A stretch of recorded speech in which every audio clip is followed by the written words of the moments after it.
আজ সকালে ঘুম থেকে উঠে মা, আমি আর দিদি মিলে চলে গেছিলাম শিমলাগড় কালী মন্দিরে। অনেক দিন থেকে যাবো যাবো করছিলাম, মানে সেই বিয়ের আগে থেকে, কিন্তু যাওয়ার হয়ে উঠছিল না। তাই এবার আগে থেকেই প্ল্যান করে মেয়েদেরকে নিয়ে চলে গিয়েছিলাম শিমলাগড় কালী মন্দিরে। চলো আমরা পুজো দিয়ে নিই, আর তোমাদেরকে একটু মায়ের দর্শন করে দিই।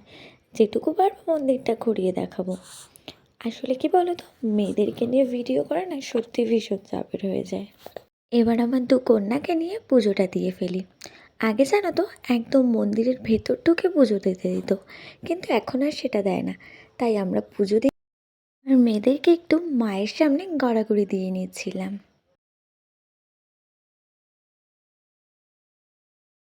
আর এই গাছটাতে না সবাই ঢিল বাঁধে, মানে সবাই বলতে কারো কোনো মানসিক থাকলে এই গাছটাতে ঢিল বেঁধে রেখে যায়।